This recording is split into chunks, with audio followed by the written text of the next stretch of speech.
Ladies and gentlemen, welcome to the June 3rd edition of Unexpected Results, the Eternal Podcast. How's everyone doing today? I hope you had a good weekend, etc., etc. Mantid Man, how are you today?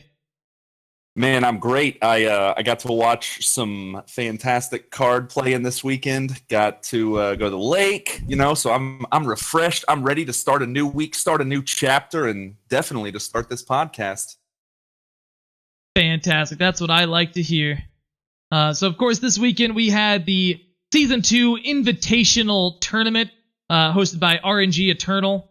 And, we had 32 of the best players from this season and a couple of other people that qualified in other ways. But, man, what a barn burner of a tournament. Well, let's not discount. It was a fantastic tournament. And we will see some, I think, big meta shifts, especially with the that climb to Masters coming right after. But let's not discount those people that made it in quote unquote other ways, specifically because one of our team members, Hey YU, kind of upset the tiebreakers by scooping that last position. So big shout out to him for making that happen. Yeah, I mean, he was one of 5 members of Team Rankstar that made it that qualified for the Invitational this weekend.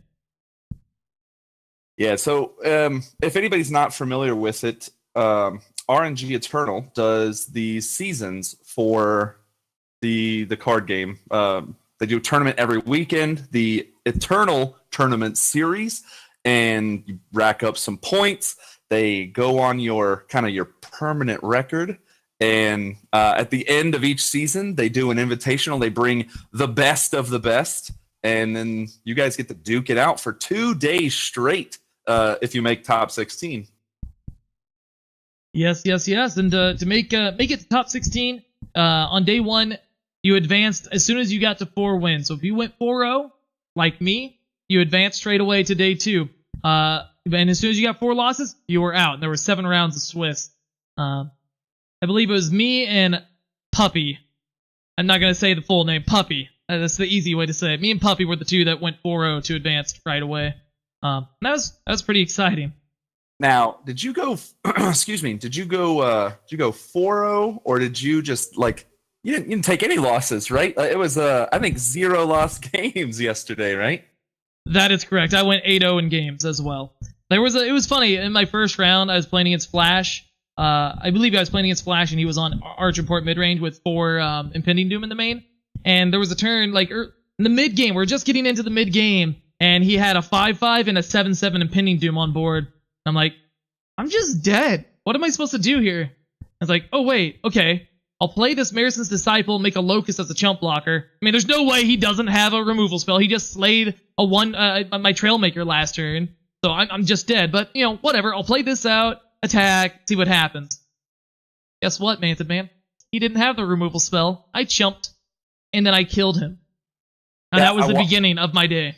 I watched, there was a lot of players. Obviously I watched you as much as I could during your time that you were streaming your games, and then obviously the games that were on RNG Eternal's channel. There was a lot more kind of bold, last-ditch moves rather than people scooping up cards. It was something that was very refreshing to see, especially from the top tier of players. So like you said, you're going in. I'm boned. There's no way I win this. Might as well play it out though, just see what happens. But even in some of your the earlier turns in games, you had the opportunity to go wide. You had the opportunity to drop 4 or 5 units on the field and walking into a bad hailstorm, walking into a harsh rule or something like that. And, man, I would say more often than not, the gamble paid off, man. Yeah, the matchup where that ended up mattering the most was my first round today in top 16 against Second Blue. They were playing like a JPS unitless control deck. And luckily he didn't have lightning storms in addition to the rest of his board suite, but I was a little afraid. I think overall I was favored in the matchup despite popular belief. But I was afraid. I was afraid of the matchup a little bit because They have 4 Hailstorm, 4 Harsh Rule, and 2 Stray into Shadow, or whatever it's called, in the main deck. I was like really excited for today because I was playing Praxis Tokens, and that's one of the best Game 1 decks that I think you can take to a tournament. And in a format like this, where day 2 was all best of 5, like that really, that's a really big deal for me, because like we don't sideboard till after game 2, right? But there were a few times where the way that Second Blue had played is like, well, if he had the Hailstorm, he would have already played it. This, that. All right, I'll play out this extra Trailmaker or whatever it is. And oftentimes, a couple of those times it paid off. Like it set me up to have lethal the next turn. There was a couple times where it didn't pay off, but some of those times I had too much gas anyway. So yeah, it sometimes you just gotta take the risk. Absolutely. Well, let's touch a little bit on your deck before we go into Paradox and his deck, who won the Invitational. So you brought Praxis Tokens. It was a deck that I don't even think was in any of the prediction stuff. It was a deck that was based on Ether Llama's Easy Climb Tokens deck. Team Rankstar members all kind of worked on it, collabed over the last few days. I even gave some of my own opinions that were just kind of generic, just so I felt like I was included. But it is, like you said, it is a strong, maybe the strongest game 1, game 2 kind of decks where before sideboard, because there's not a lot of counterplay that you can fit into a deck to do well against a broad field. So it'll impact the meta. Obviously, people will be playing that Easy Climb Tokens or your version of the starting deck, the first 75 cards. So what did you do a little different? What kind of what cards did you bring in? I know you had the Shifting Sands in there, I think, main board. That double the cost of a card in somebody's hand, right? Slow, and that was in the sideboard. Oh, slow. Okay, sorry.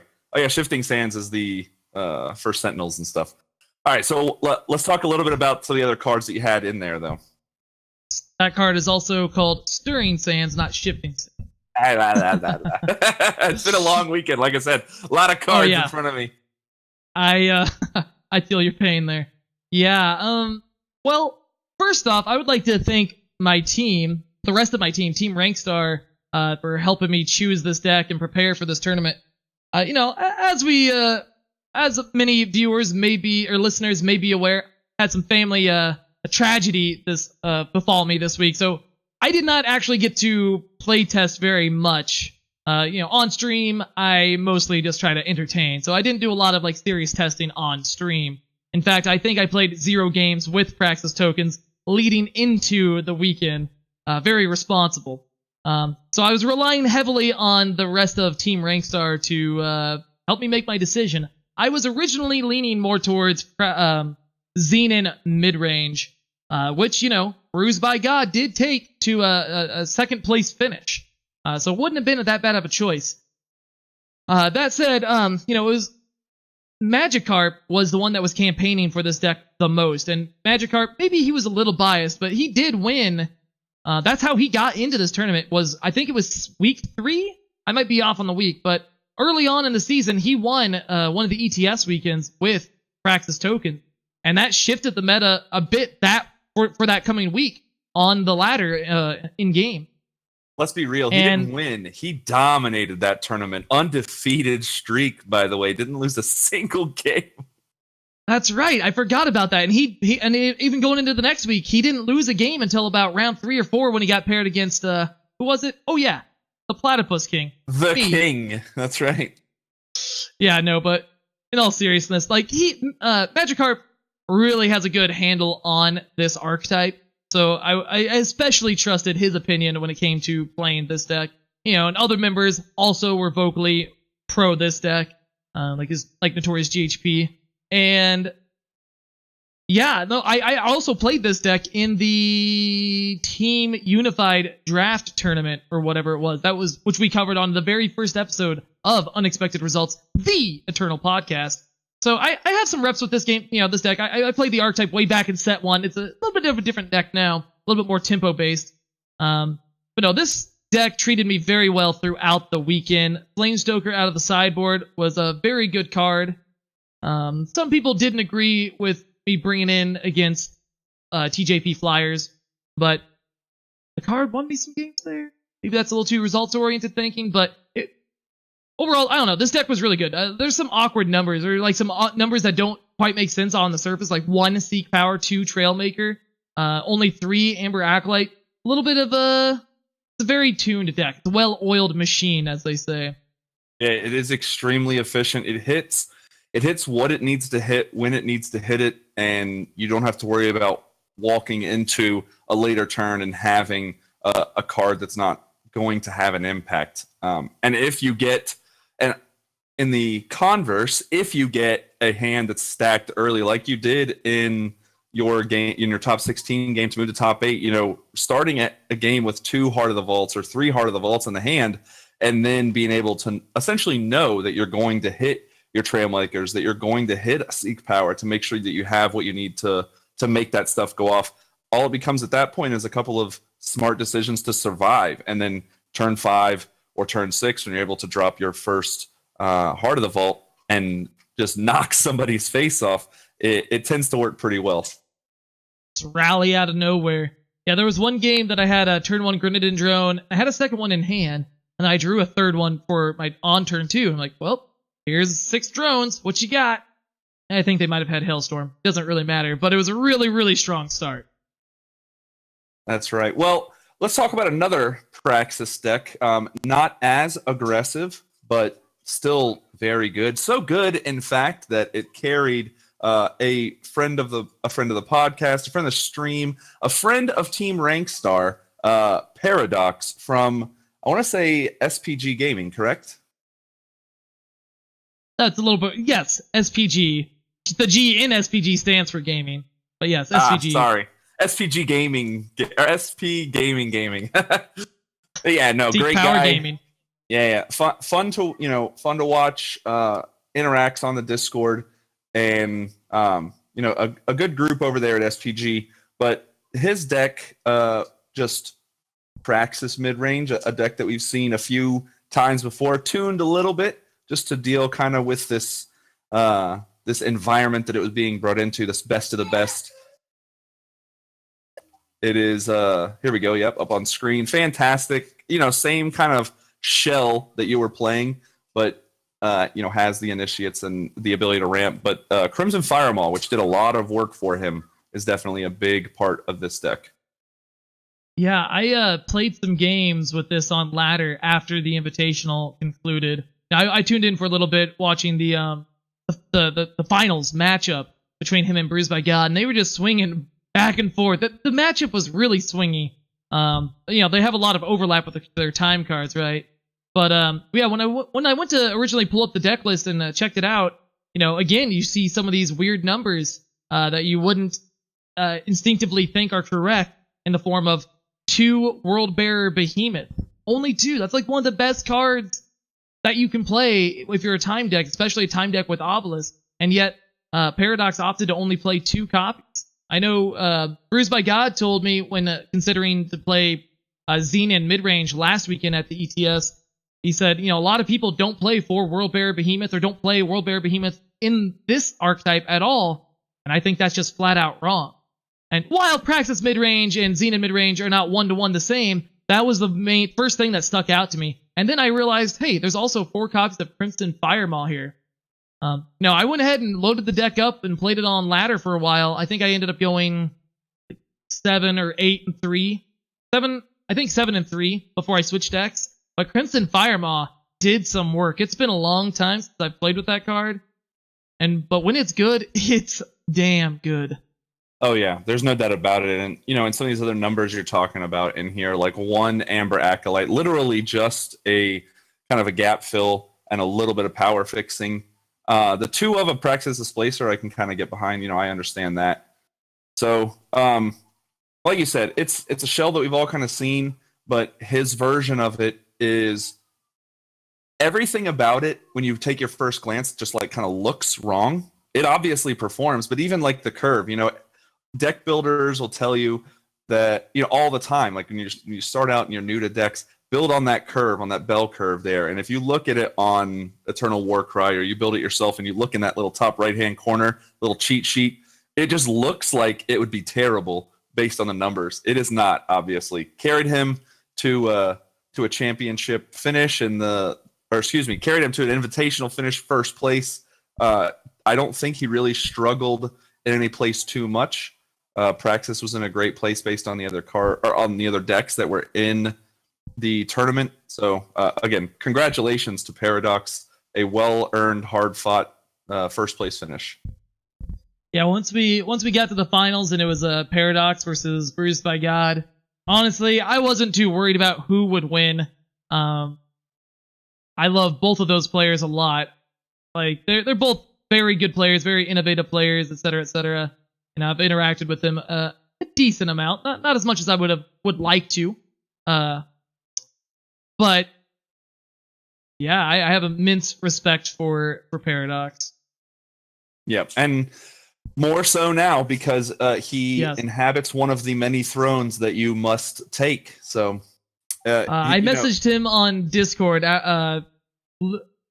when he was moving into the top 4. I said, "Hey, I'm rooting for you." And later he's like, "Oh, hey, thanks." And then so when the tournament finally finished, I'm like, "Congratulations, you did a great job today." And he said, "Sorry for taking your throne. Sorry for taking your victory," or something like that. I mean, really, I'm just mad that he took my hoodie. Well, that's good of him. Yeah, we got to see some real prize support, so that's good to see that the community itself is evolving as well. There's some money at stake, like you said, a very nice hoodie at stake. So, hey, at least I got a mouse pad. That's right, and some cash $20 to give away. We'll talk about that a little bit later. Yes, indeed. So let's quickly run down some more of the top 8 lists real quick. We won't go as in depth, perhaps, but let me just run it down here. In second place, we had Bruised by God with Xenon Midrange, Dr. Stein with Felon Control, and Tabo with TJP Flyers. That's who knocked me out. I beat him in the Swiss. He got his revenge in the top 8. We had Cazalio with Stone Scar Gunslingers, Kamado with TJP Mid, ThePlatypusKing with Praxis Tokens, Tin Man with Stone Scar Gunslingers, or as he called it, I heard Hailstorm was banned for this invitation. Not what happened. That's the top 8, and then the other players that did make it to day 2, but unfortunately did not quite make it all the way into the top 8. King Breath with the Praxis deck, Puppy with TJP mid-range, but a little bit of an unseen tribal tinge to it. They what that really means, it was the same core of the deck, but they opted to play for Lita, the most skilled. I believe that's the card's name. Really cool card. I was actually a little worried about playing against that card. I wasn't sure if that tilted the matchup that much more in TJP's favor or not, but ended up not having to play against him, so it doesn't matter. Ben Buford made day 2 with FTP Moment, a deck that is very close to my heart. Alarmadillo with Xenon midrange. Second Blue with JPS, Unitless Control. Child Roland with Praxis midrange. Moosh with, of course, TJP mid. And our teammate Magikarp with Praxis mid.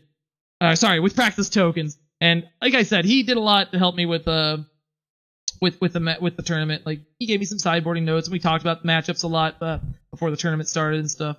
And just great resource there. So congratulations to all these players that made day 2, or that even made it to the tournament in the first place.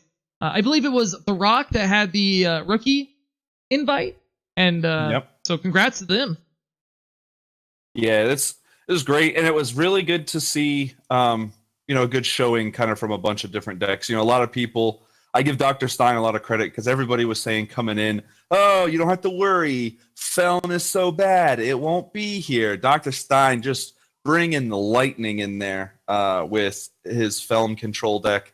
Of course, we knew there was going to be a bunch of TJP mid-range and all that kind of stuff. Obviously, we had inside information that there was going to be a few of the Praxis token decks because that's what the team decided on. But seeing the Zen in mid, like you said, come in strong. You knew it was a strong deck. Obviously, Tin Man knew it was a strong deck. Excuse me, not Tin Man, Bruised by God. But seeing the seeing the gunslingers come in as well. That was, everybody's been kind of hating on the aggro because of Hailstorm and things like that, and they just went with it, man. And people, it executed. It did what it needed to do. It got far. It didn't win the whole thing, but what are you gonna do?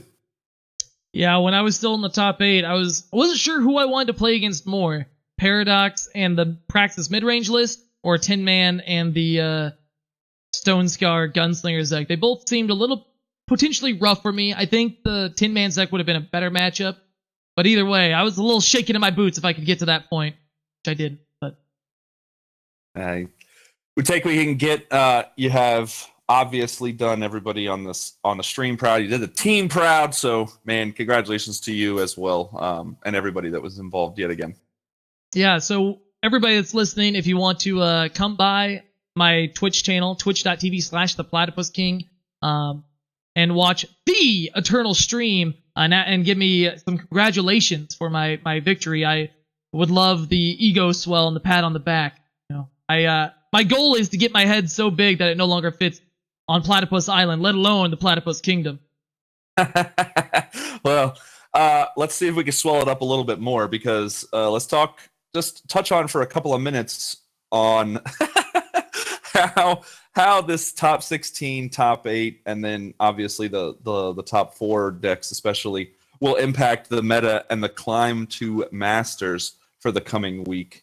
A lot of very aggressive decks. You already see a lot of aggro in the first couple of weeks. People trying to jam through and kind of get past the chaff, get ahead of the crowd. So you usually see a bunch of Rakano, usually see a bunch of Skycrag. Last month, Aether Llama went out there and just kind of promoted the use of Praxis tokens to get far, to get there fast. And now we're going to see Gunslingers. We're definitely going to see Praxis midrange and Praxis tokens. And because that, I'm trying to censor myself here, because that dang TJP made it multiple people, Kamado, Tobo, Pupicatus, bringing that and doing well with it. If y'all aren't ready to play against TJP in the ladder and you're not already close to Masters, you best tune your decks, because you're going to have to go against a lot of them. Yeah, the meta was fairly diverse, and I've already been seeing some of the effects of this tournament popping up on ladder. I saw somebody, what I assume is complaining with a meme on Reddit about Praxis tokens. I guess people were talking about it a lot after day 1, and it was showing up a lot. But yeah, I played against a lot of Praxis mid and a lot of Praxis tokens today, and on the ladder, and wasn't fun. I had somebody in my stream talking about how they were like 20-2 with temporal control, having lightning storms, hailstorms, harsh rules, and lightning strikes, all as 4-ofs in their deck. Stop! I don't want to play against more temporal. Let's not promote that. I'm sorry. He said he went 2-20. He just has a penchant for pain and just wanted to keep punishing himself. Yeah. A good, guys, you go, obviously Eternal Warcry is a great resource. Check out the decks, go back through and kind of read some of the live tweets and some of the articles that'll come out over the next day or so about the tournament. In the top finishers in the top 16, there are decks like ThePlatypusKing's deck, for instance. If you're like, oh, these guys are tournament players, their decks are going to be so expensive. Platy tokens, the Team Rankstar Platy token or Team Rankstar tokens deck runs 4 legendaries. Not 14 like the first place deck, not 10, but 4. So it is not an expensive deck to build as long as you have completed your campaigns and things like that. It's very simple to build. It's pretty cheap, but it's very effective. Yeah, I'm just looking at the top 16 here. Yeah, the tokens list and the unit list control deck are both the 2 cheapest lists.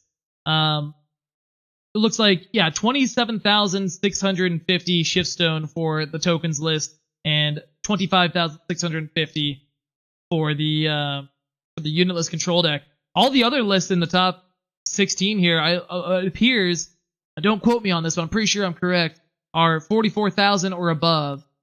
So, just saying, Praxis Tokens is a fairly cheap deck to play. Especially, like, you don't even have to play those Heart of the Vaults. You can just, there's some of those cards that aren't 4-ofs in the list.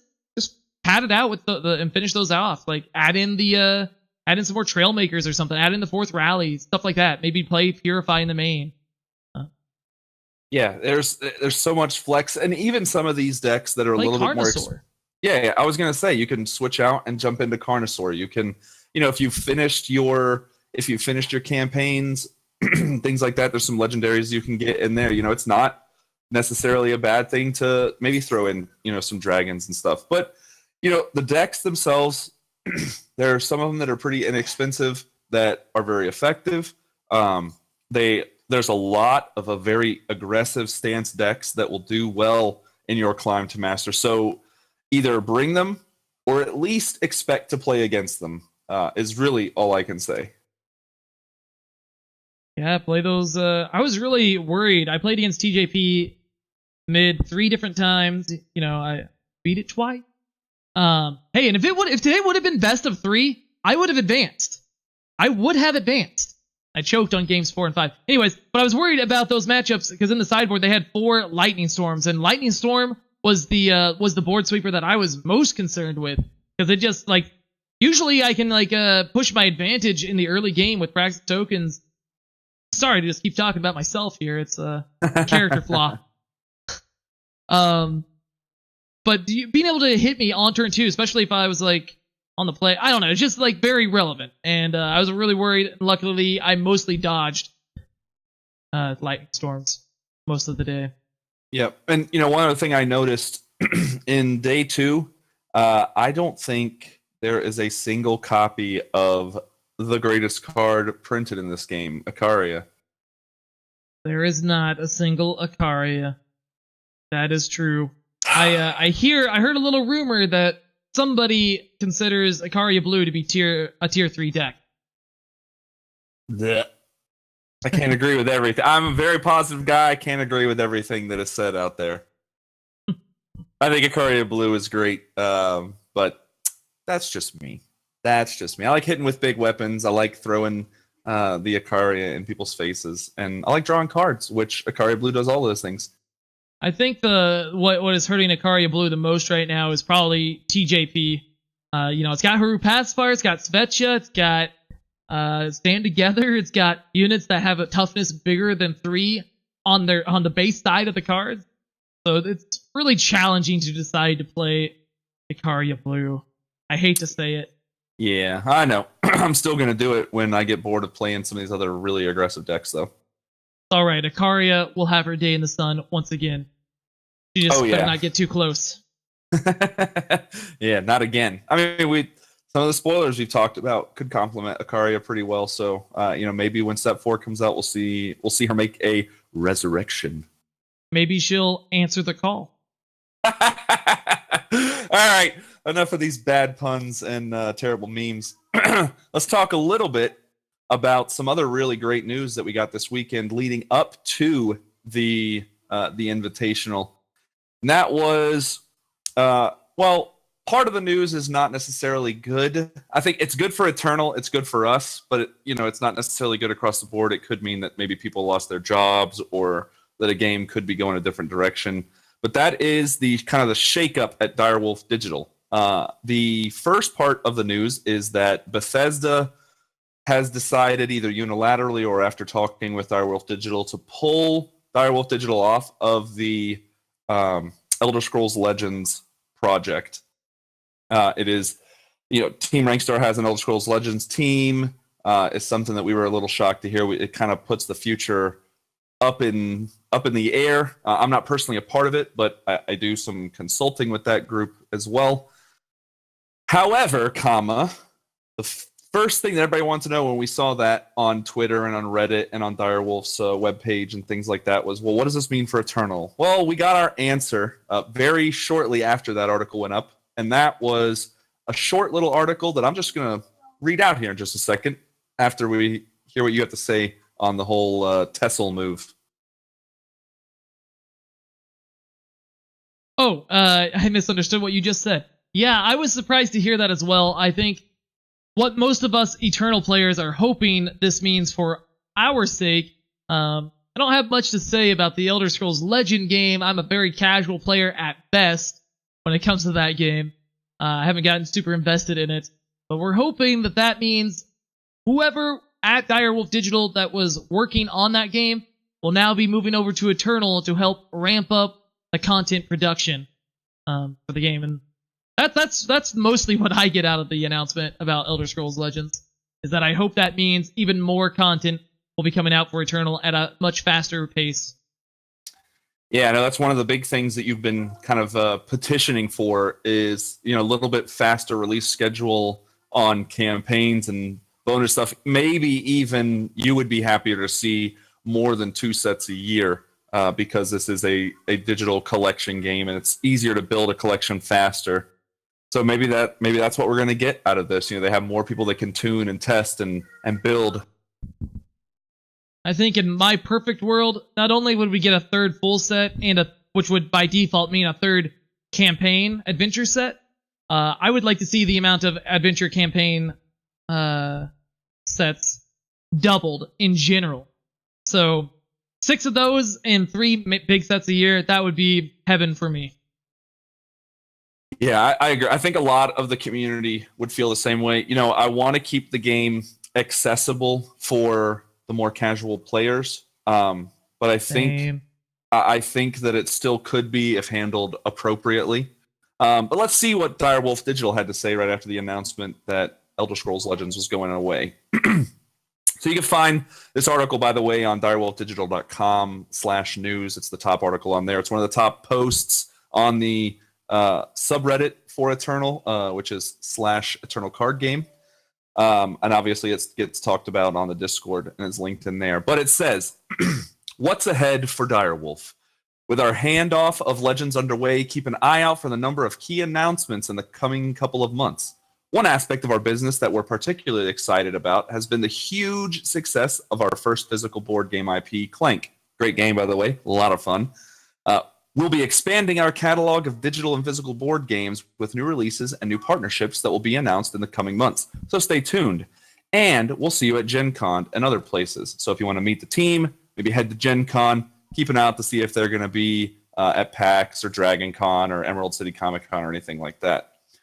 Most notably, we're thrilled to finally be able to announce that our original strategy card game, Eternal, will be getting a full release in the next several weeks on Steam, alongside an ongoing organized play program to support cash prizes and high competitive play. Lastly, in the spirit of announcements,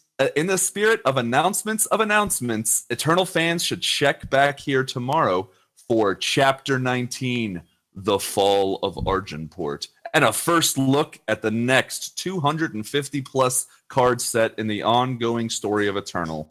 There's a lot going on at Direwolf and even more exciting things to come, but for now, we'll leave you with a small tribute of what's in store for The Fall of Argenport. We'll get to that part in a little bit later in the show, but a bunch of really big things in a very short press release.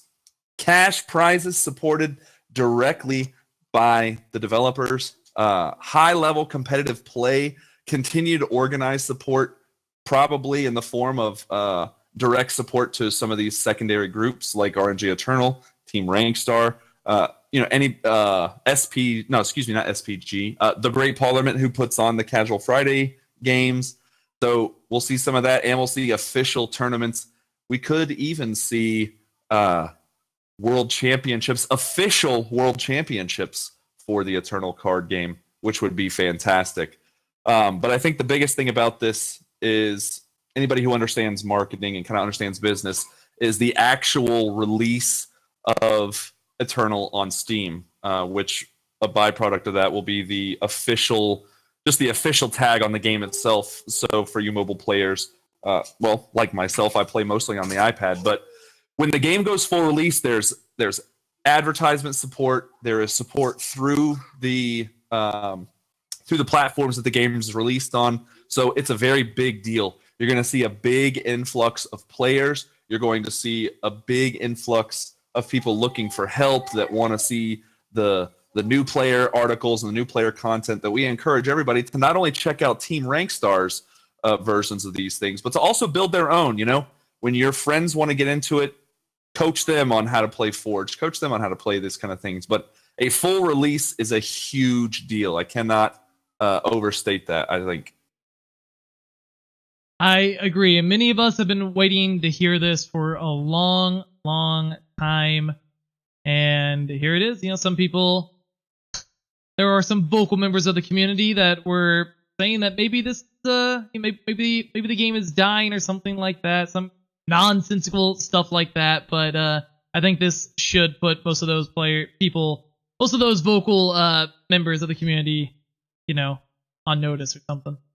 Let's be honest, it was a vocal minority. Anybody who was paying attention, they saw that the game was doing big things, making big moves. Everybody could kind of see in the background, if they were even paying an iota of attention, that this was right on the horizon. There has been a lot more support just for the website group. There's been a lot more art support and things like that. You know, they're releasing the backgrounds. They're being a lot more vocal in the Discord. They're bringing on new people. It is it's some big stuff. And anybody who's been paying attention knew that the full release was right around the corner and that there was zero risk for the game itself. Yeah. But at any rate, this is some information that I know I am not alone. I, for one, have been greatly anticipating, specifically the cash prizing, high-level play, that whole aspect of this. That is the absolute most exciting news, and I am just beaming with anticipation, waiting for them to officially announce what that means, what that entails. The speculation in my mind is going wild. Just the cogs just keep on turning. Anyways, I'm very excited. Yeah, no, I can't wait. You know, I can't wait to be at a Gen Con or a Comic Con or something like that, and you walk E3. into E3, anything like that, and you walk into a game hall somewhere. There's a big you walk in and there's a big Direwolf digital banner.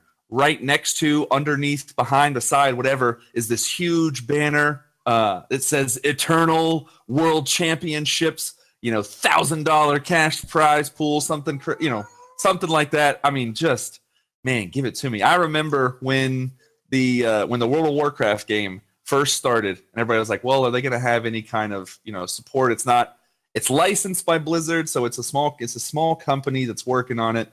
But man, seeing the game that you love getting the support that it deserves, not only directly from the developers that obviously they love it too, but just from the community itself, it's a big thing. And if you haven't been a part of that before, you're a part of it now because you're on the ground floor. You are here before the game just explodes.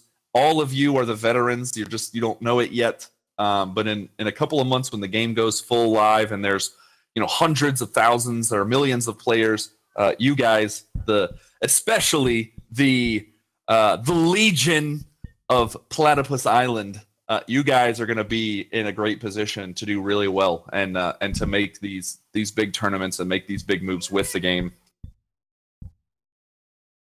Couldn't have said it better myself, man. Whew.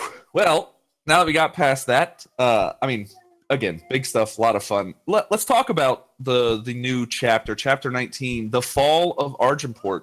We got ourselves a reset on the ladder, obviously. Got ourselves a reset on the sealed event. Got some sweet prizes from last chapter.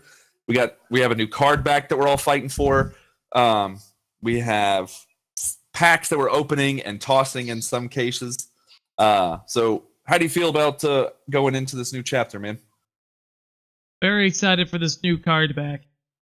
It looks to be the least 3D of them yet, or at least has more flat parts.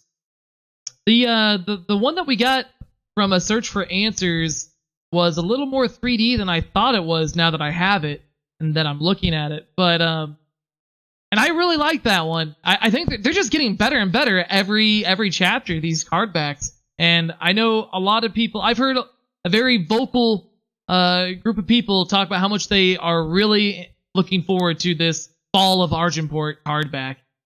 Oh, it's cool. It is. We had some discussion on your stream. It is very. I would say it's the best, and I said that about the last one as well, that it was the best at that point in time. So they are indeed just kind of stepping it up. This one is obviously, the great gates of Argenport ablaze as Eileen has made her final move to take down Argenport to retake the throne, and we'll talk about the lore a bit in a little bit. The card itself, on the surface, you're right, it's kind of bland, but or not bland, but kind of flat. But the fire behind it, it is flatter. That shining gold, the busted up door, that wall behind there, it's cool. But something to remember, if you're waffling, the card back's only okay, maybe you don't like it too much. These are not going to come back around. If previous CCGs are any indication, you get these now, you spend your gold, even if you don't play, spend your gold, maybe you spend gems, that's up to you. Get these card backs, because in 6 months, when you roll into a ladder game or you roll into a tournament and you got this burning door card back, everybody's gonna be like, oh man, they were around in chapter 19, they were around in the third iteration of this. That's so cool. But it's just bragging rights, baby. That's one of the best things about this.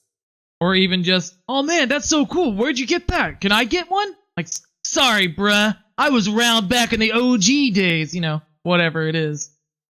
Dude, to get slightly sidetracked on cosmetic stuff, Diablo 3, it's a game that exists. Some people have played it. I have played it a lot of hours. You had wings. You had cosmetic wings that you could get. And I only bought StarCraft 2. I only bought StarCraft 2. I didn't buy Heart of the Swarm or Legacy of the Void. I think I now have like a free... I at some point got a free copy of Heart of the Swarm, but it was after I stopped playing Diablo. Or it didn't matter because I didn't have the special edition. Whatever. I wanted those bone wings. Those I can't remember that character's name. Kerrigan. I wanted those Kerrigan wings so badly. I was considering buying the special edition of Heart of the Swarm just for that cosmetic item. I ultimately didn't, but this is one of those. This is a similar circumstance where it's like, this might be one of those items that, looking back, a year or 2 years from now, looking back at the game, you'll be like, man, I really wish I was around back then to get that card back. For other players, you have that opportunity today. Yeah, and if you don't take it, poo-poo on you, because this, some people aren't really into the digital bragging rights, but this one is so easy to get, and just in the off chance that you want to be able to brag a little bit later, man, start collecting your card backs, because I would say in 60 days or less, the community is going to explode. And there's going to be so many people getting the card backs, and they are going to be just kind of common. If you have the early ones and play with them, learn to love them, throw them out there, because it is, I know in some of these other CCGs, it was a big thing that you got a lot of whispers about, like, oh, you were around during whatever and you got that card back? That's so cool, man. That's awesome. And if anything else, if you embrace the community the way you're supposed to, it's a good conversation starter. Maybe you make some new friends, but the reason that I want it, the reason that a lot of other people want it, is in 6 months, 8 months, a year, when you're at a world championship and you sit down, you got this thing. It's intimidation, if nothing else. Oh man, this guy's been playing since way back then. I just got into it 2 months ago. That's right. I mean, that's what. Yeah. I'll leave it at that. I was going to expand upon it, but I don't want to. Change of heart. What? So I know you've had kind of a bouncy, a bumpy ride at the beginning of this, this season. I was really happy with my pull for my first set of packs. So I started off, I think I've only lost 2 games and I'm in pretty good standing, but you had a little bit different of a start. Let's talk about that a little bit, buddy. Well, I opened my card pool on Friday, June 1st. Was excited, ready to go, rip roaring, and well, I opened my packs. I'm looking, throughout my every pack I open it one at a time. I evaluate all the cards. I'm like, okay, well, I got this Whirling Duo. That's really strong. Okay, here's some other strong cards. Whatever. And flip over the rare after the fact. I'm like, oh, okay. Well, here's this rare. It's not a super exciting rare. Went through with all the packs. Justice was my strongest faction, but I didn't really have that bomb, rare or legendary. I didn't really have that build around me card. Just like, well, I have some Argenport fixing and a sleigh. I got a lot of good Justice cards.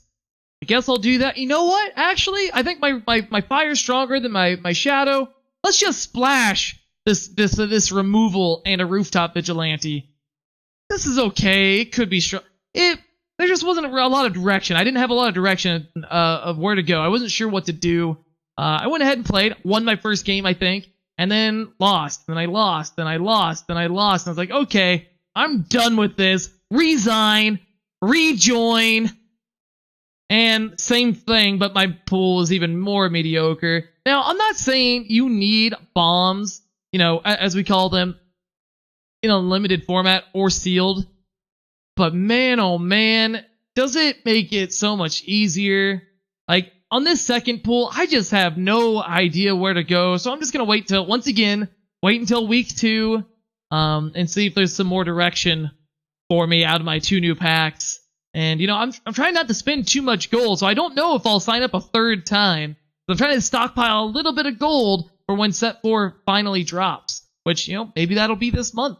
And I still hold my prediction of Father's Day, but with the fact that there's no mention of set 4 in the sealed league, that makes me a little curious of makes me a little skeptical. Maybe it's not coming out till July 1st or something. But either way, I'm just gonna wait. Let's be honest. So we know how Scarlatch and the rest of the team functions. They like the surprises, so I would not be thrown at all if we get to week 3 or week 4 and you log in and your 2 packs are set 4 packs, and that's the first entrance of the fall of Argenport. I think just based on the name and kind of knowing the theme around what the set 4 is, I think we'll see it this month. If nothing else, we'll get a preview event where we get to play with a lot of the cards. I actually have a prediction on that as well. I think this coming weekend, what's the date of this weekend? June 9th, Saturday, June 9th. The weekend of Saturday, June 9th, we're going to have a preview event. I think it's going to be announced by the time everybody downloads this podcast. It'll have already been announced probably on Monday, June 4th, that there will be a preview event this weekend, and we'll, just like with set 3, we'll get to play with, up to 5 new cards from set 4. That's my prediction. Well, man, I would love that. That would be great. I think it's a strong prediction. I think it has a lot of validity. Again, just the kind of the theme of this chapter in general is that fall of Argenport. They've released a bunch of the lore that we're going to talk about here in a second. So I don't see why that wouldn't be believable. The following weekend at the latest. That's me hedging a little. I was gonna say, just pad it out, just hedge the bet, just a touch. And if not that weekend, the weekend after. If I'm wrong again, it definitely the one after that, July 1st weekend. Whatever. That's right. Well, let's we do have some lore fans of the podcast. So let's talk a little bit about the chapter 19 lore. So I'll give you an overview. You can comment a little on it. So the lore behind this chapter is Island is at enough, man. She is, we had the event, that special event before, which was Argenport versus the clans, and Argenport barely staved off the clans of the North, Eileen and her brood. So she's come back. She's come back with a vengeance, and she attacks the city. Sky serpents jump in the walls. Valkyries and Argenport, they're fighting. The storyline is great on direwolfdigital.com, where you can see your chapter 19 stuff. They talk about blood raining from the skies, torrents of lightnings blowing gates off the hinges. They got some good visuals in here. The writing is very well done, but we got some cool little interesting tidbits in here. The the Valkyries are awesome. They're badasses. They're fighting these dragons in the sky serpents that are as big as entire city blocks. They're just cutting them down. They're losing people as well, but they're doing their job. The Cabal, who they're just doing their job. The Cabal, who quote unquote are running the city, these guys punk out after the first wave. These berserkers come through the gates and they're cutting people down, and Cabal members, they just bail. They're used to fighting unarmed civilians. They're used to putting people down and doing kind of Dezo's dirty work. So they bail out. They go back into the Undercity. They go back into the sewers. They just hide while the clans and their berserkers kind of rampage the city and are just tearing stuff up. So what we find out through this storyline, obviously, is Aileen is successful. She comes back. She takes her throne by force, but then immediately she quells everything. She stops the looting. She stops the fighting. She makes her appearance, and she says that it is. She tells her Queen's Guard, Daraka, which is an awesome card, by the way. She tells her Queen's Guard that, enough. Sound the horns. Put an end to everything. Gather everybody. I'm going to say some things. And, the Queen's Guard and Daraka kind of, we don't know. But they gather everybody up. They empty the city out, get everybody to the main square. And Aileen comes out. And everybody is trying to decide, is she going to put the Crown Watch to the sword? Is she going to call out the Cabal and hunt them immediately? Is she going to kill the citizens of Argenport so that the clans can just take the city as their home? Everybody's kind of on edge, and she comes out. I'm just going to read her quote because it's, again, well written. It's great lore. People of Argenport, clan folk, heed me. Years ago, when I first came to Argenport, proud citizens sneered and named me the Queen of the Wilds. And I am. But those of us who have survived the wilds know the truth. We are stronger together. Caiaphas offered me a peace treaty that would strengthen both of our peoples, and though it angered many, I agreed. When the Iron Fist tore the city apart to crush the rebellion, Roland did nothing wrong. I treated with the owls to guide your refugees to safety. All of you know me. I have lived among you both. Now Roland is dead, and criminals have infested the spire. I return to take my throne, not as a conqueror, but as clan mother and rightful queen. So, and then she follows this up. I know. She follows this up by saying, now my work begins. So she, not only does she want to do right by her people, they have bled for this campaign that she has had against Argenport. They have died, they have suffered, but she also feels for the people of Argenport. She understands that, they were loyal to Caiaphas, and then when he disappeared, they didn't know who to be loyal to. They had this figurehead in Roland that said he was going to do what was best for the city. So they kind of tentatively followed him until he nuked half of the city.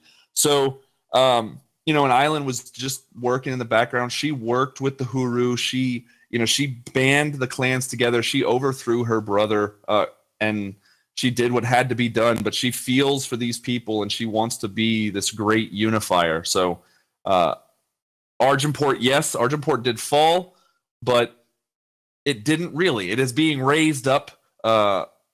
Queen Aileen, the Queen of the Wilds, the Queen of Argenport, the wife of Caiaphas and mother to Vara, has taken her place at the seat of power and is going to start kind of rebuilding. So it's great for the story. It means a lot. I'll be interested to see, what not only what she does, but what that means for the lore for the Argenport cards, what that means for the Crown Watch, and what that means for some of the Cabal stuff. They have had this kind of seat in the lore of being powerful, but kind of in the shadows and assassins and stuff. And now, she's got, not only does she have her Queen's Guard, not only does she have her Sky Serpents and her Berserkers, but she will have the Crown Watch. And the might of the Argenport military that is still faithful to the throne that she has now taken. So she'll double up and she'll do some cool stuff. In before Xenon gets a new mechanic called Coward, or Cower Out, or Cowardly.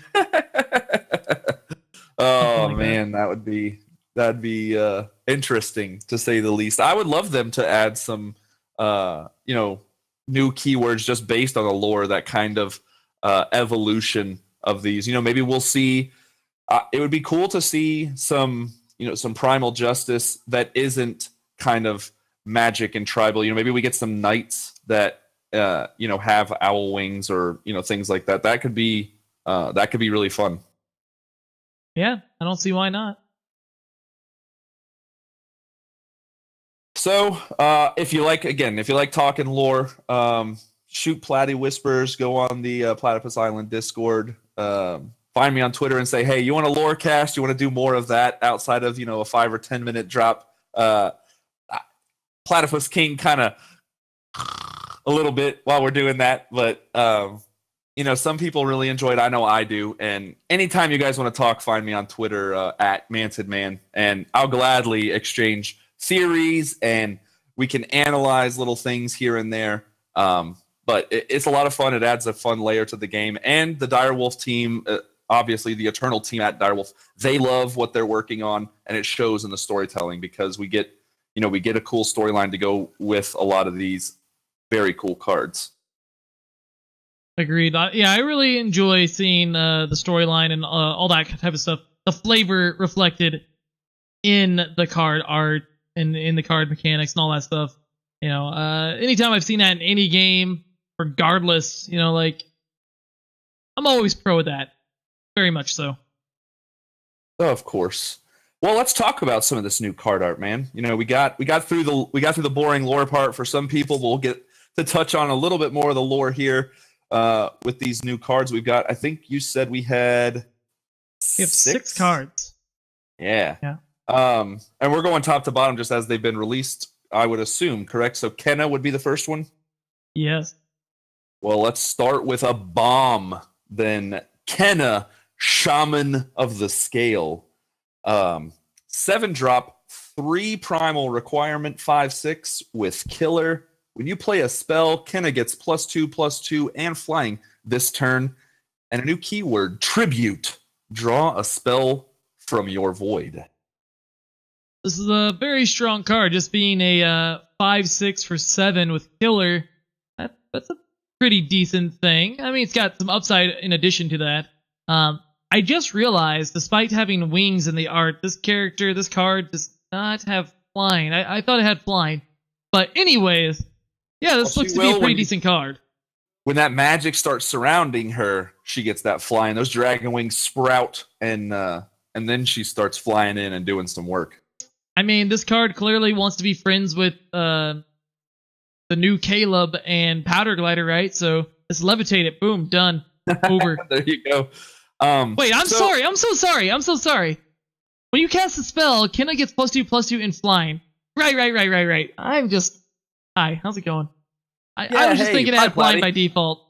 I don't know if you read the card. I don't know if you read the card yet, but it can gain flying.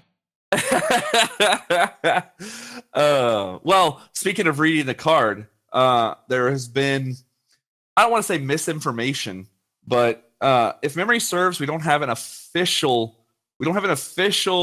wording on what Tribute actually does, but I think there's a strong theory floating around, correct?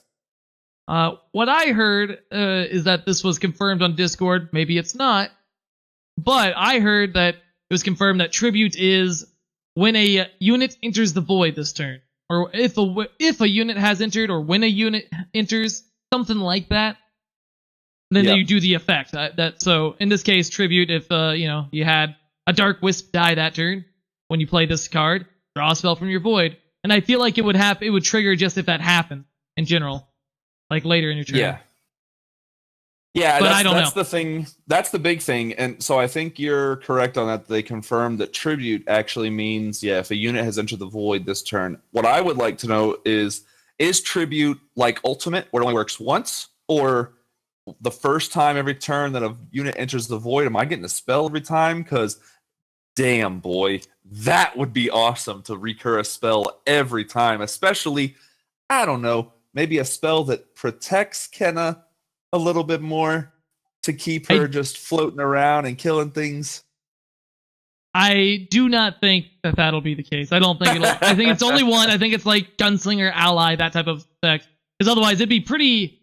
I can already see a way to break it with that. You just have assembly line in the bin. You have a Brimstone Altar out or something like that.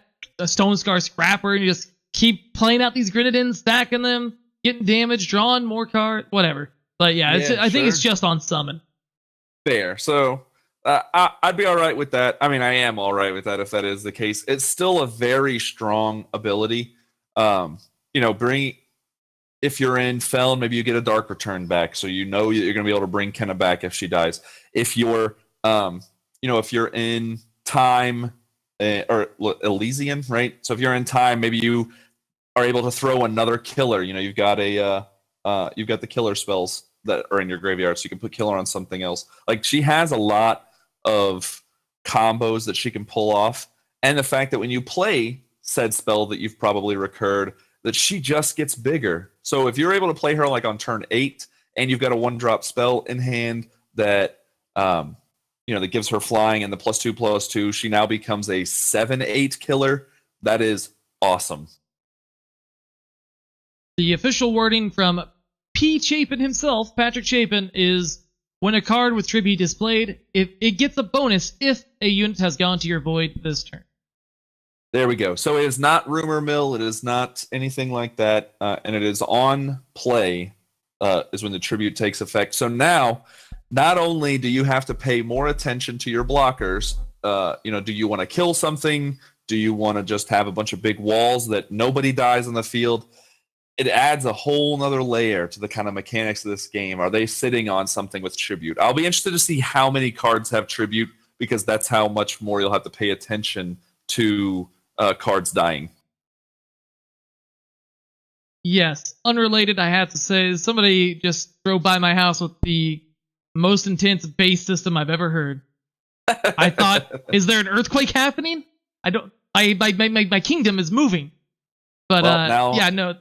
This card will be really cool with Feast Caller and stuff. You won't feel so bad about suicide attacking your Feast Caller, and you suicide attack it, then you play this. You draw your 2 cards, you play this, get back your Dark Return or whatever, like you mentioned as an idea, and it'll be nice. I will be interested to see. There's a lot. Obviously, with every card, there's a lot of discussion. Is this a limited bomb? Is this a constructed card? Is this just for memes? We'll see. I think that this card will see constructed play, especially with how much stall and card draw there is in Primal already. I think that lasting to turn 7 or turn 8 to make Kenna worthwhile is something that is very feasible and would be just like bone crushing to your enemy. Yeah, I think it is constructed playable, but if it's not, it would be, namely, in my opinion, my theory would be because it doesn't kill Sandstorm Titan, without... It doesn't kill it on turn 7 unless you have like an Obelisk in play or something like that. Right. But either way, it's still a good card. I think it's a good card. We'll see. We'll be seeing it for a while, or at least it'll show up at some number. Maybe only as 2 of. I don't know. It's a very powerful card, though, for sure. Absolutely. And we have yet to see. We don't know everything that's there to support it. Maybe there's other cards that let Elysian ramp a bit more effectively. Who knows? The next card that we've got is the second half of a spoiler that we had back at the end of May.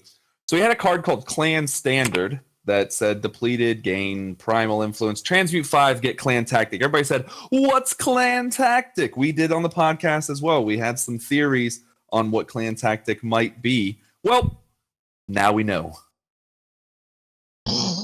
Clan tactic is a 2-cost with a single primal influence fast spell. Deal 5 damage to an attacking enemy. So it's lightning strike with an additional damage, and it doesn't actually take up a card slot in your deck. you just can't play it until later in the game. And a lot of people were frustrated by this, which really threw me because Lightning Strike is making a comeback. Having more defense against big enemies is awesome, and having defense in a slot that doesn't necessarily take up position in your deck, that's cool to me, man. I think this is phenomenal. It matches the flavor of the name, the clan tactic. It's not a requirement in any deck, but it can turn the game for you, giving you that extra oomph to take out a highwayman or some Stone Scar jackhole unit that's giving you problems. 5 damage is nothing to scoff at, especially at fast speed. Yeah, I can see this. I don't think this will be a 4 of. I think you'll see this fairly commonly as a 2 of or something like that. We'll be seeing this card. Maybe it's more of a meta call than anything else, but at any rate, I'm excited to see the rest of the cycle. Yeah, I think it speaks highly of what we can expect from the other cards. Just a single one-off strong effect that comes into play from these other standards, which I'm great with. I think just the little pumps and stuff like that, it's good. And like I said, I think this card is solid. A lot of times, one unit decides a game. So having the ability, especially in the primal colors or the primal combination decks, having the ability to deal with another fat unit is strong, or pop an Aegis or anything like that. Yeah, very much so. I mean, this is a card that the card that creates this card, Clan Standard, it's just another example of utilizing that digital card space very well, and it's exciting to see. Yep. So 1 of 1. I think the new, not necessarily this card. I mean, this card is good, don't get me wrong, but knowing kind of what to expect from the rest of them, I'm very hopeful, very excited to see what we get. As am I. 1 out of 1, best Transmute 5 card ever. All right. Well, the next one is... Previous spoiler also gets a 1 out of 1. Oh, yeah. 1 out of 1 on the previous one. Of course. Kenna, that goes without being said, I think is why I didn't say it. Legendaries always get 1 out of 1. It's a hit. All right. This week was a big week for Primal. The next one is Aerial Battle. Very cool scene from that lore that we talked about. Sky Serpent blood raining from the sky, chunks of Valkyrie falling. Well, now we know why. Because at the 3 cost, 2 Primal influence requirement slot for a regular speed spell, we have Aerial Battle. Deal 5 damage to each unit with flying. So the sky is just a huge fight. Everything's getting destroyed, but your ground units are safe as long as they don't get hit by falling parts. Yeah, this is a interesting card for sure. I've been wondering if or when we would be getting a card that did this type of thing, dealing damage or only board wiping a specific kind of unit, but in this case, flying. I've been curious if or when we would be getting a card like this, and, well, we have our answer now, set 4. I think this will be, at minimum, this card will see sideboard play in the ETS for the TJP mid mirror. I'm sure Moosh will figure out the appropriate amount, or if the card is actually good enough, which I think it is. Yeah, this card, everything about this card to me is cool. The idea that, like you said, that we can focus on one type of unit, 5 damage to each unit flying. That means we'll probably see some stuff in the future, like Quell maybe kills everything with Warcry, or, other things are possible in the future with this. The art is just awesome on this card. That Clan Rider in the foreground with his Sky Serpent, that charged up Valkyrie in the background. And the Sky Serpent in the background beyond that. Right. I mean, this is a fight going on here. So I think it's cool, the effect itself. 2, it feels kind of like a Justice card almost, but it's in Primal, which is awesome. So we're seeing some of these kind of specified wipes that are going to be in other colors.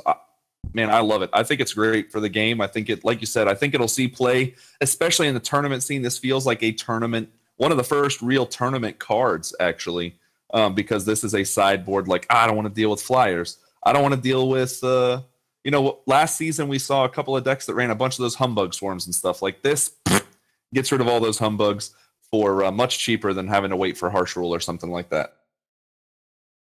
Yeah, you mentioned like this card seems like almost like it could be or would be a Justice card. I feel like maybe if they made a Justice version of this card down the road, maybe set 6 or something like that, it would probably cost 4. Probably cost 4 and would just straight up destroy or kill, whatever the word choice is, kill all units with flying, something like that. And I wonder if that would be good enough. Since it's almost Harsh Rule. I would like to see a Justice card, or maybe even a Rakano card that was like 3-4 cost that says kill all units not wielding a weapon. Oh man, that'd be pretty interesting too. Man, I just got an idea for that theoretical Justice flyer board sweep. Well, obviously you probably just played in like big Combray and just rely on your Desert Marshals instead of your Falcon Forcers, and just try to keep the skies clear. So nobody can fly over top of you if they've already killed your Sandstorm Titans or something like that. Be neat. I don't know. I can't wait to see a deck that's like in Elysian colors that is just all sky hate. Like doesn't play any of its own flying units, plays 4 Sandstorm Titans, plays 4 aerial battles. It's just like, you know what? If you want to play an Enforcer, be my guest. Do you want to play your freaking Owls with Aegis? I don't care. I got big dudes, big old butts, and I got a bunch of stuff to kill stuff in the air. Great idea for this card. Sideboard card for Haunting Scream decks. This is my own idea that I just came up with. You sideboard it in those matchups, you play it, you kill all those flyers that are in your way, and then you Haunting Scream your Gorgon Fanatic or whatever it is, your giant Torgov, and just get them. You know what I mean? I love it. And, and there's a lot of, so like this is a 3 cost. Let's say you're playing you're already in Primal and you play Levitate. Now you have targeted something to kill with those 2 Enforcers and the Kothon that are already on the field from your enemy. Absolutely. More Levitate value. That's what this stream needs. Man, I played against a lot of Feln with on the ladder today with Levitates in it. I didn't actually look at the deck list of Dr. Stein's deck list from the Invitational, but there it was, a bunch of Levitates once again showing up. I'm like, hey, I know a guy that did this once. All right, well, let's move on from this card. A lot of cool stuff with this card. 1 out of 1 on the art, on the card itself, on the implications that it has for the game moving forward. I'm a big fan, right? Same. 1 out of 1. Best card ever. Best sweeper ever. The best sweeper. That's right. Gets rid of only the cards that everybody hates right now. Owls and Valkyries. The next card is yet another primal, yet another legendary. Sack the City. A 5-cost spell with 2 primal requirement that just says the most basic line I think we've seen on a card in a while that we have no idea what the hell it means. Your units get berserk. Man, I have no idea what this does. I have no idea what this does. Like, I have some theories, I guess. I have some ideas of what this could do. My first thought was maybe, and this wouldn't really make sense, so I don't think I'm right, but my idea for what berserk is that your units, like, berserk is having all battle skills. Oh my god, that would be amazing. Like, I don't know, and then the card just scales up as new sets come out, right? But I in all honesty, I have no idea what this does. Like, I think it has something to do, like, it keeps coming back to maybe it gives, like, Reckless and Killer or something, but it can't be something that's just like a variation on one of the other mechanics, and everything that I keep thinking of comes similar to that. So there's a few other card games that have a keyword that's close to this, but like the first thing I thought of anybody who's watched the podcast more than once knows that I come from a WoW TCG background, so I really got into card games and the community itself. Like I played Magic and I played Yu-Gi-Oh and stuff, but WoW TCG is where I got into the community, into giving back because I'm so nice. But WoW had a keyword called Berserk that wouldn't work in Eternal in its current form, because Berserk in WoW was for every point of damage your cards take, because damage is permanent, you gained that much attack. So if you had a unit that was an 0-5 and it took 3 points of damage, it only had 2 hit points going forward, but it had +3 attack from that point on. Maybe Berserk does that and it makes damage permanent on your units. It seems really complicated, and I don't think it fits in Eternal if that was the case. But that's obviously the first place my head went. I'm stumped, and I've been trying to think for the past couple of days to be ready for the podcast. Like, what could Berserk mean? Like, Berserk kind of has this fire feel to it with the other keywords that, like we have Overwhelm, we have like Warcry and stuff like that. Like all that could fit into the Berserk, and I don't know what this could be, and I'm so excited to find out what that keyword means, and if it's going to apply to a weapon, because I love weapons with keyword, like relic weapons, because that is always awesome. I'm just right. stumped, If it's man. if it's a battle skill that could go on weapons as well. Yeah, on a similar thought to what you were saying about the getting more attack or something, maybe it's, maybe Berserk is when this unit attacks, all attacking units get +1/+1 for each attacking unit. That would be cool. Maybe it's a variation of unblockable. Maybe it's a combination of this unblockable mechanic I'm about to describe and what I just said about getting +1/+1 for your attacking units.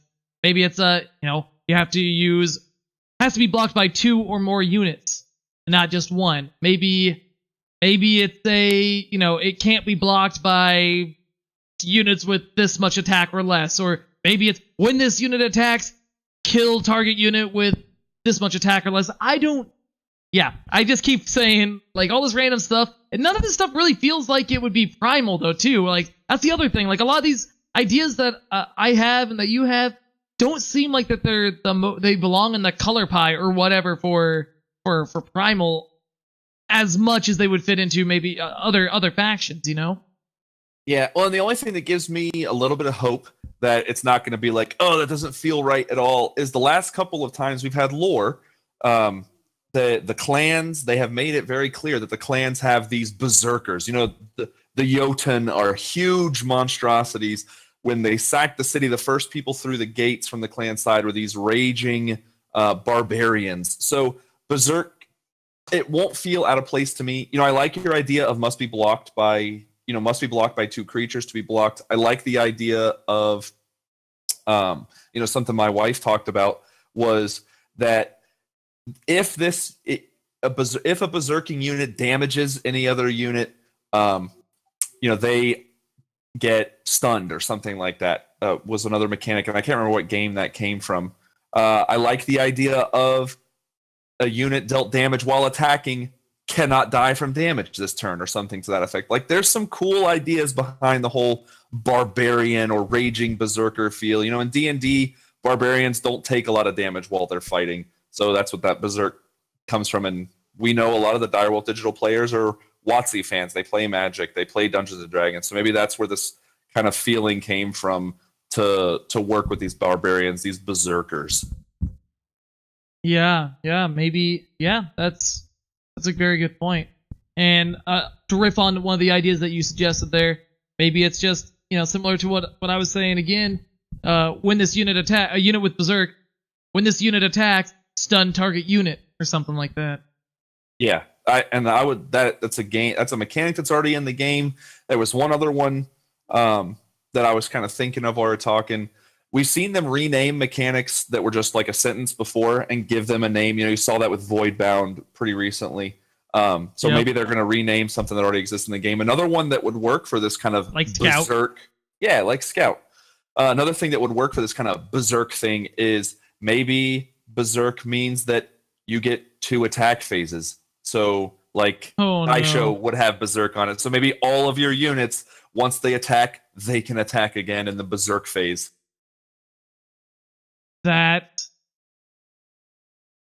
Wow. That would make a lot of sense, actually. I think that's the best theory yet.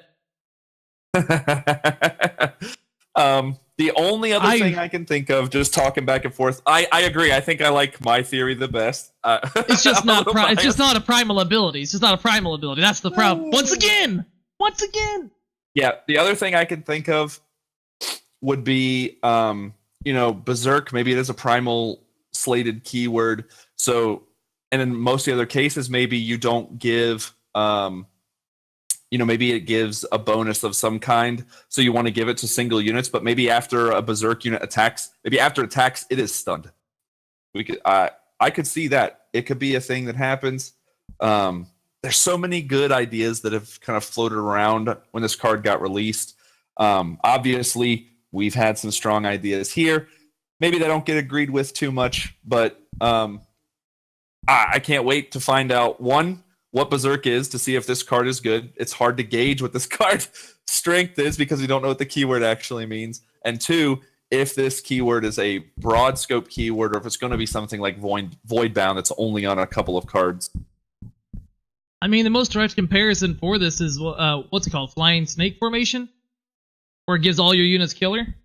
Yeah, exactly. And that's a very powerful card, especially in Limited. I mean, it was... If I recall correctly, there were a handful of lists that were floating around during set 1 that played that card. Yeah, I mean, this card's very interesting. If nothing else, I like this card a lot as a spoiler, just because it just promotes conversation and speculation, which is one of the funnest parts about like spoiler season. In these kind of in this kind of a game.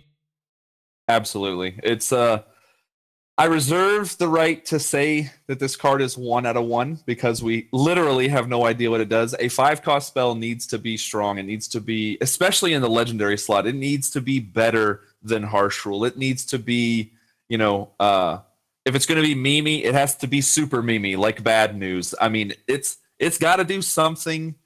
I really hope that Berserk is a keyword that we see actually very soon. I hope it gets spoiled before the set comes out so we could talk about this a little bit more later.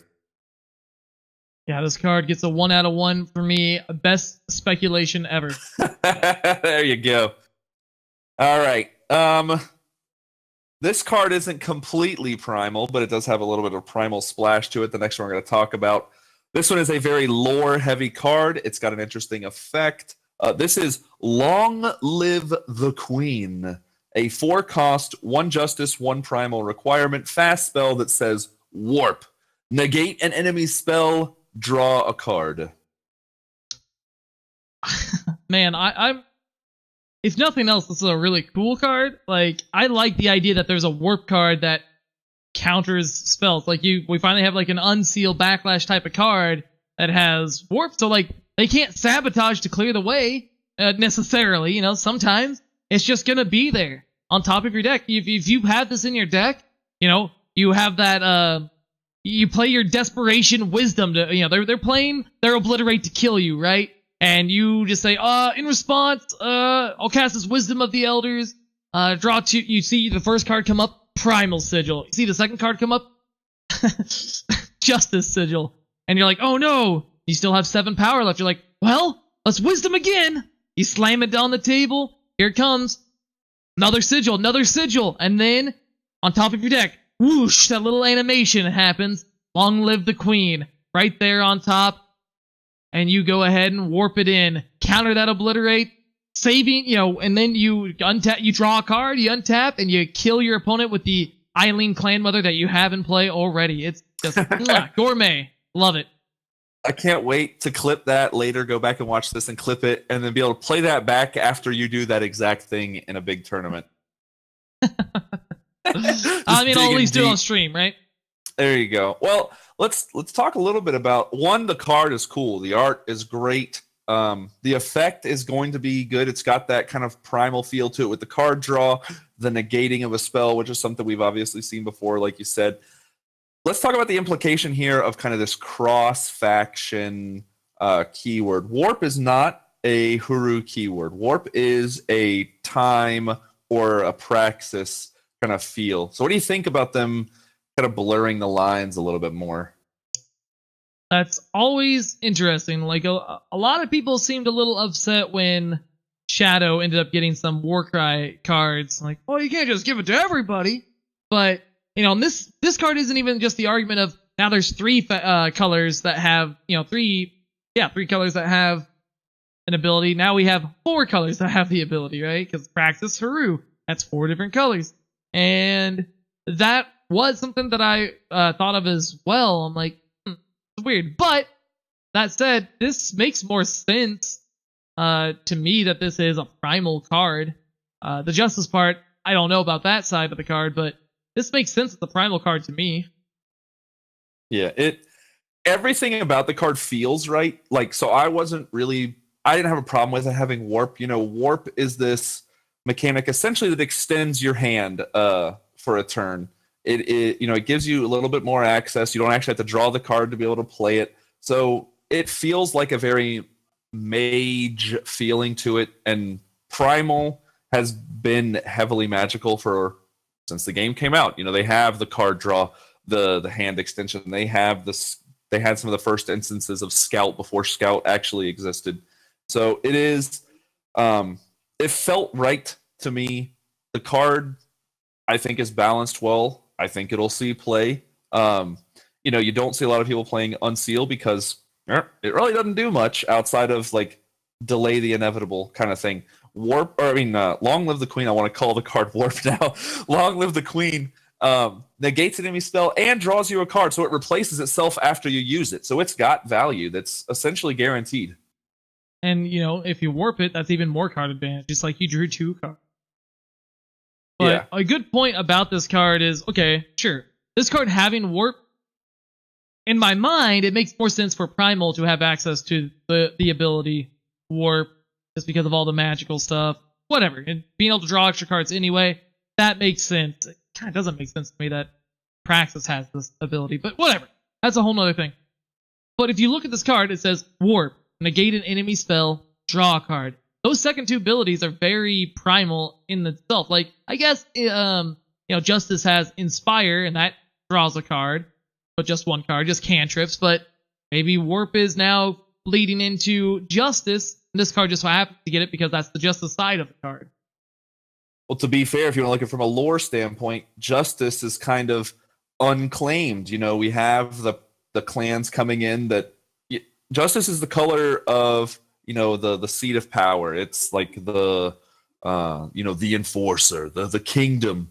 So you have the clans coming in. Maybe the Praxis Arcanum is going to make a dig. Maybe the Cabal makes another move. So Justice is in this cool lore place where they can kind of bleed across all the boundaries because everybody's kind of vying for their spot. Maybe somebody goes after and tries to assassinate Island, and we get a different king or queen in the next set. But that's different speculation that has not a lot to do with this card.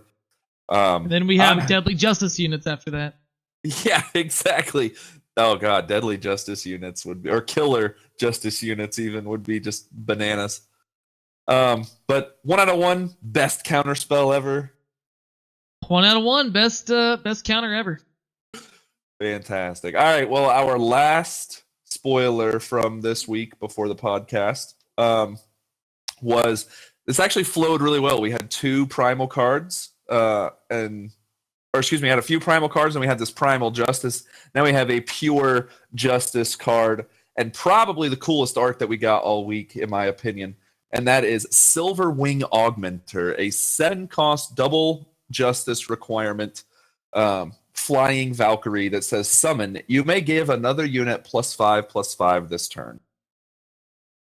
Oh, and he's a 3/3. Yeah, a 3/3. Yeah, for 7. This looks like a limited card, and it looks like if you can get to 7, this is a very powerful effect.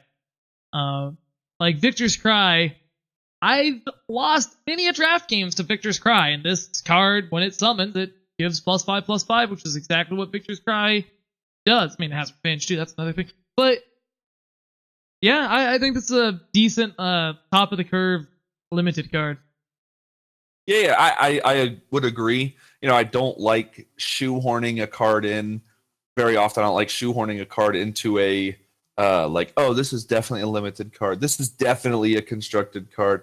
But every once in a while, you see a card that that was designed for a certain type of play, and I think that you're very much correct. That this card, in the design phase, they said, hey, we need a card that's going to be uncommon, so you'll see it in a bunch of packs. It's going to get opened in limited. It needs to have some kind of effect immediately, but then it falls off after that, and Silverwing Augmenter was born. Yeah, very, very accurate. Yeah, no, I agree with all that, for sure. So the art, as I was saying, very cool. This obviously the Silverwing Augmenter is kind of in the background. He's flying in and he's charging this power into this little foot soldier who looks like he's in a bit of pain, but that guy's going to be a beast for the coming turn. And I mean, the effect is cool. Like like you said, throw him +5/+5 on something, especially if you're in like Rakano colors and you hit a unit that's already got Overwhelm. +5 damage on top of that. That is some serious power to the face, or they have to block with a whole mess of units. Or another unit that has flying, or some unit that has unblockable. A lot of really powerful, or you give a unit +5/+5 that has Berserk. That'll be fantastic. When we know what Berserk does, at least. Oh man. But for the position that they obviously wanted to put this card in limited, it is definitely a pick that you wouldn't necessarily scoff at if you had the right build around it. 1 out of 1, best Silverwing Augmenter ever. You can't dispute 1 out of 1. It's not wrong. 1 out of 1, best Silverwing Augmenter ever. You really caught me off guard when you said that way. I was gonna say best Valkyrie, but then all I could imagine was the hate that I was gonna get on Twitter. Like, oh, what about somebody doesn't Enforcer? know what about a card? Yes, somebody doesn't know Enforcer exists. Or what about last week? You said Akari was the greatest card ever. Yeah, exactly. Compare this side by side with Akari. Akari is a 5/5. Yeah, hey, maybe that's why. Maybe that's one of the reasons it gives +5/+5. Another callback to Akaria and Warcry 5. Ooh, boom, figured it out. And it's a 7-drop. Yes, indeed. For a second, I had to double check the wording and make sure it didn't give +5/+5 permanently. I was in a conversation or saw a conversation about the whole +5/+5, and the first part of the conversation was the assumption that the +5/+5 was permanent. They're like, why is this card only uncommon? This is a ridiculously playable card. It should be rare, blah, blah, blah. And then somebody pointed out, like, it says this turn, and came back, and it was, meh. Card's still decent, I guess, but nowhere near as impactful as I thought. I mean, that happens all the time with new cards, right? It's very easy to miss a word or two. Of course. Well, like, what if that Kinna card had flying, What if she had the ability to get flying? You could play Levitate or any other spell. Yeah. Seek power. Top deck, not so bad. That's right. But on Kinna, once again, though, I'm glad that it's +2/+2 on that one instead of +1/+1 like we've seen on other cards with that effect. It's just so much more, oomph, Yeah, well, I think if they release too many more cards with that, play a spell, gain whatever, they're just going to have to name it, which I don't have a problem with. I like that idea. I like the ability to pump a card up for a single turn. But we have, like you said, there's 3 or 4 of them now that all have the, gain ++ when you play a spell. Yeah, I mean, it'd be very easy to add a number after whatever the keyword would be. Berserk. Yeah. Berserk 1. I was going to say, Berserk 1, that's right. Berserk 2 in this case. But this one also, in that whole realm of, like, adding that whole thing, it also gains flying, so it doesn't fit 1-to-1 with the other couple of cards that exist. But either way, that's neither here nor there. Yeah. Overall, a lot of fun spoilers from this past week. we're going to start running out of room to have spoilers where we're not just releasing a whole chunk of the set. So, like I said, your prediction may be a valid one with a preview event coming out soon. You know, they did say, hey, pay attention. We have a bunch more information on our 250 plus card new set 4 coming. Awesome week. There was so much that happened this week that we got to talk about. And I know we're running out of time, but we talked about the Invitational. We talked about the effect that it's going to have on the meta. We talked about the new chapter and Direwolf Digital's big announcement that they are essentially much more focused on Eternal. And then we got to talk about some sweet spoilers that we got a bunch of since our last show midweek last week. Yeah, absolutely. On the ETS, RNG Eternal has taken a week or two off, or some period of time off before the season 3 starts up. So the next couple of episodes might be a little bit different than most of the other content that we have done so far. But hey, tune in next week to find out. That's right. Well, we do have, as we talked about, just kind of briefly the last couple of sessions or the last couple of podcasts. On the 17th, for sure, I will not be here. So throw your hat into the ring. Maybe Platypus King looks for a substitute co-host. I mean, he can't replace this, but you can try and fill some of the shoes. They're big shoes, but you can try and fill at least part of them. But we do have another announcement for the coming week on Platypus Island. Why don't you give us a little insight into that? Well, we will be... last week we ended the giveaway that I was doing for the month of May on my stream for any members of the King's Legion, which is what I call my subscribers on my twitch.tv channel. Well, hey, we're doing it again. I believe we'll be once again giving away 3 Steam gift cards, $25 Steam gift cards. And whatever the last episode of the month of June is of this podcast is when we'll be drawing the names live on twitch.tv/ThePlatypusKing. And sometime this week, probably Monday, June 4th, which is tomorrow at the time of recording, I'll be officially opening the entries for that giveaway. So come on over to my channel. If you're already a subscriber, enter the giveaway, and if you're not, well, maybe you'll make that decision. But who knows? It's just something that I just want to give back to the community. And have some sponsors that are helping me out with this, but it's been a good last 6 months or 5 months or whatever it's been since around mid December that I've been streaming, and y'all have shown me a lot of support, a lot of support, and we're pretty close to the sub goal that I'm wanting to hit. And once we hit that number of 75 subs, we're gonna do a 24-hour stream, maybe even watch a public domain movie called A Bucket of Blood, an old horror film. It's not really a horror film, more of a black comedy by Roger Corman, who directed the original Little Shop of Horrors and Wasp Woman, Death Race 2000, all that stuff. If you have a movie that you want to make for no money, this guy can meet your budget. That's pretty much his claim to fame. He's a cult director. Like if you're a fan of Arrested Development, you may remember that they showed a skeptical quality version of a Fantastic Four movie that was made in the early 90s that Marvel bought all the copies up so it would never get released. Well, you can sometimes buy it for bootleg on Hollywood Boulevard or whatever down there in California. And they had some clips of that on Arrested Development.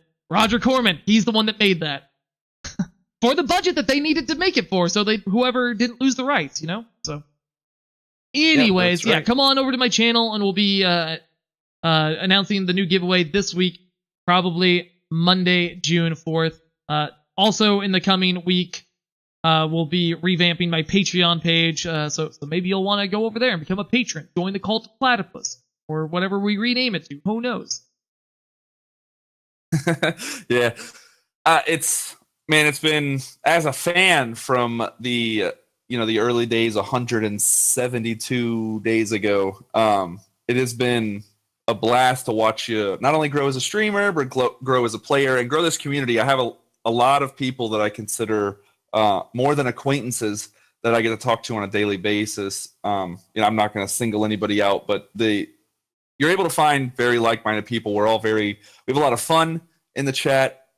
We kind of carry over into the Eternal Discord and on Reddit. We kind of track each other down and it's a lot of fun. And I mean, it's a community. It's the house that Platy built, to take a page out of AJ Styles' book, who took it out of somebody else's book, I'm sure. But yeah, it's a lot of fun, and it's good to see you giving back. We had a lot of fun with the giveaway last month, and I can't wait to give away some more dollars. Same. I can't wait till we have even more stuff to give away in the future, but baby steps. One day at a time. But for more information about all of that and more, please come over to my channel on Twitch at twitch.tv/ThePlatypusKing. Or, if you just want to go straight to the source for the Patreon stuff, go to patreon.com/ThePlatypusKing. I think that about does it for us this week, not this month. Not this month, not yet. No, yeah, I was going to say that kind of wraps up. I know you're going back to streaming for anybody watching live. I know there's some streaming content coming back, but I think that wraps up Unexpected Results, the Eternal Podcast. I am your co-host, the Mantid Man. You can find me at Twitter at MantidMan. You can try and take my place while I'm gone. Good luck. And obviously, thanks again to our host, The Platypus King, at Platypus Island or Twitch TV/ThePlatypusKing. Yeah, I mean, I'm gonna need somebody to fill your shoes while you're gone, so we can review the entire set of Fall of Argenport while you're gone. Don't say that. Oh God! If it comes out, I am finding a place to batten down for like 2 days. So you don't want it to come out, because I know you want to get somebody on here and have a little fun at my expense. I have a few names in mind. I have a few names. All right. Well, let's not keep them waiting any longer. It's been a fun hour and 47 minutes, one of our longer podcasts. But jam-packed. We were a little worried that it wasn't going to have enough content, and yet again, we had too much. I mean, not too much. There's never too much. It's easy to just talk to people. I mean, I meet people on a regular basis, IRL or digitally, and that's the main thing that they tell me is just platypus or whatever else they might call me. Just shut up. You talk too much. I'm trying to enjoy this beverage in peace, alone. I just met you. Why are you telling me all this stuff? It doesn't matter. Anyways, moving on. Thanks to everybody for listening or watching live or watching the VOD on YouTube, wherever it is. For more information about what this show is, go to eternalpodcast.com. You can tune in live to Unexpected Results, the Eternal Podcast, live every Sunday at 8 p.m. Eastern, 5 p.m. Pacific. And of course, you can catch me on Twitch daily, for the most part, between 1 and 7 p.m. Pacific time. Come on over to twitch.tv/ThePlatypusKing to watch the Eternal stream. We'll catch you next time. Bye.